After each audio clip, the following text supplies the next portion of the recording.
Assalamualaikum teman-teman, kembali lagi di my YouTube channel. Dalam video kali ini kita akan membahas tentang geopolitik. Yang kita akan pelajari adalah pengertian geopolitik. Pengertian geopolitik menurut para ahli, teori geopolitik, unsur geopolitik, dan contoh geopolitik di Indonesia.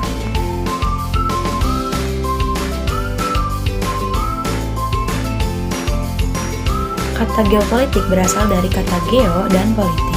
Geo berarti bumi dan politik berasal dari bahasa Yunani politeia, berarti kesatuan masyarakat yang berdiri sendiri atau negara, dan teia yang berarti urusan. Sementara dalam bahasa Inggris, politik adalah suatu rangkaian asas, prinsip, keadaan, cara, dan alat yang dipergunakan untuk mencapai cita-cita atau tujuan tertentu. Dalam bahasa Indonesia, politik dalam arti politik mempunyai makna kepentingan umum warga negara suatu negara. Politik merupakan suatu rangkaian asas, prinsip, keadaan, jalan, cara, dan alat yang digunakan untuk mencapai tujuan tertentu yang ingin kita kehendaki.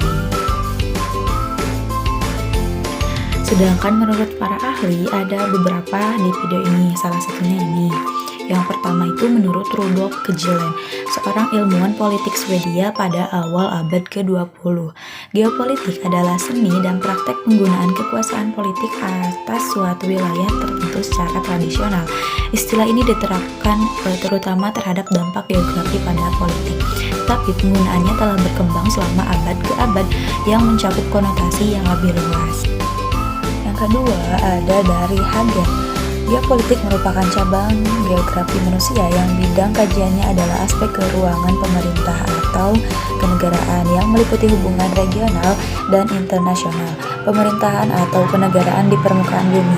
Dalam geografi politik, lingkungan geografi dijadikan sebagai dasar perkembangan dan hubungan kenegaraan. Bidang kajian geografi politik relatif luas seperti aspek keruangan, aspek politik, aspek hubungan regional dan internasional. Yang ketiga ada dari Frederick Russell, berpendapat bahwa negara itu seperti organisme yang hidup. Negara identik dengan ruang yang ditempati oleh sekelompok masyarakat atau bangsa. Pertumbuhan negara mirip dengan pertumbuhan organisme yang memerlukan ruang hidup yang cukup agar dapat tumbuh dengan subur. Makin luas ruang hidup, maka negara akan semakin bertahan, kuat, dan maju.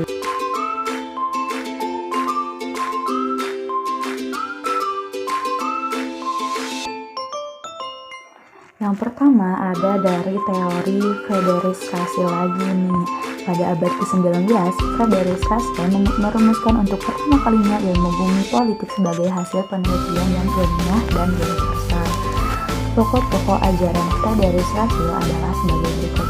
Yang pertama, dalam hal-hal tertentu, pertumbuhan negara dapat dianalogikan dengan pertumbuhan organisme yang memerlukan ruang lingkup melalui proses lahir, tumbuh, berkembang, mempertahankan hidup, menyusul, dan mati. Negara identik dengan suatu ruang yang ditempati oleh sekelompok politik dalam arti kekuatan. Makin luas potensi tersebut, makin besar kemungkinan kelompok politik itu tumbuh. Nah, yang ketiga itu suatu bangsa dalam mempertahankan kelangsungan hidupnya tidak lepas dari hukum alam. Yang kedua, teori dari Rudolf Kjellén melanjutkan ajaran Russell tentang teori organisme. Pertama, negara merupakan satuan biologis suatu organisme hidup yang memiliki intelektual. Negara dimungkinkan untuk memperoleh ruang yang cukup luas agar kemampuan dan kekuatan rakyat dapat berkembang secara bebas. Negara merupakan suatu sistem politik pemerintahan yang meliputi bidang-bidang geopolitik, ekonomi politik, demopolitik, sosial politik, dan keratopolitik. Negara tidak harus bergantung pada sumber pembekalan luar. Yang ketiga ada teori dari Karl Haushofer. Pandangan Karl Haushofer berkembang di Jerman ketika negara ini berada di bawah kekuasaan Adolf Hitler. Nah, pandangan Haushofer ini adalah yang pertama, kehausan imperium daratan yang kompak akan dapat mengejar kekuasaan imperium maritim untuk menguasai penguasaan laut. Yang kedua ada beberapa negara besar di dunia akan timbul dan akan menguasai Eropa, Afrika, Asia Barat, serta Jepang di Asia Timur.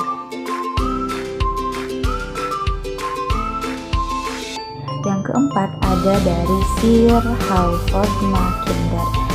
Teori ahli geopolitik ini pada dasarnya menganut konsep kekuasaan dan mencetuskan wawasan benua, yaitu konsep kekuatan di darat. Ajarannya mengatakan barang siapa yang dapat menguasai daerah jantung, yaitu Eurasia, Eropa dan Asia, ia akan dapat menguasai pulau di dunia. Lalu ada apa saja sih peranan geopolitik? Tonton terus ya Besti. Berikut ini peranan geopolitik secara umum bagi suatu negara. Di antaranya, yang pertama, berusaha untuk menghubungkan kekuasaan suatu negara dengan potensi sumber daya alam yang tersedia. Yang kedua, untuk menghubungkan segala kebijakan pemerintahan dengan situasi maupun kondisi alam. Yang ketiga, untuk menentukan bentuk dan corak politik internasional maupun dalam negeri. Yang keempat, menentukan pokok-pokok arah tujuan negara, misalnya seperti memfokuskan pada pembangunan. Yang kelima, sebagai upaya dalam meningkatkan kedudukan suatu negara di mata internasional. Yang keenam, untuk menghindari dan menyelesaikan masalah sengketa wilayah dengan negara tetangga. Berikut ini ada beberapa contoh geopolitik yang telah dilakukan oleh pemerintah Indonesia. Kepulauan Natuna. Indonesia melakukan protes saat wilayah Natuna yang menjadi Kepulauan Riau mendadak muncul di peta terbaru Laut Cina. Saat ini, Natuna merupakan wilayah kabupaten di Indonesia yang berdiri tahun 1999. Klaim sepihak oleh Cina membuat Indonesia naik pitam. Apalagi, beberapa saat yang lalu, Cina melakukan klaim sepihak juga terhadap kepulauan yang ada di negara Filipina. Lalu, pemerintah Indonesia melakukan protes dan terus mengusahakan segala upaya termasuk perundingan terhadap klaim sepihak yang dilakukan Cina terhadap Kepulauan Natuna. Bahkan 3 tahun kebelakang, yaitu 2019, 2020, 2021, dan sampai sekarang 2022, permasalahan terkait perairan Natuna masih kerap terjadi. Saat ini, geopolitik sangat penting sekali terutama bagi suatu bangsa dan negara. Oleh karena itu, kita sebagai bangsa negara Indonesia harus mempelajari dan memahami betapa pentingnya wawasan Nusantara. Dengan begitu, kita dapat memahami dan menanggapi secara bijak dalam melihat fenomena politik di luar negeri yang dilakukan oleh pemerintah. Misalnya seperti dalam menyelesaikan sengketa dengan negara lain. Demikian penjelasan dari saya, semoga bermanfaat. Jika ada kesalahan mohon dimaafkan. Terima kasih. See you di next video. Jangan lupa like, comment, and subscribe ya karena gratis. Wassalamualaikum warahmatullahi wabarakatuh. Bye bye.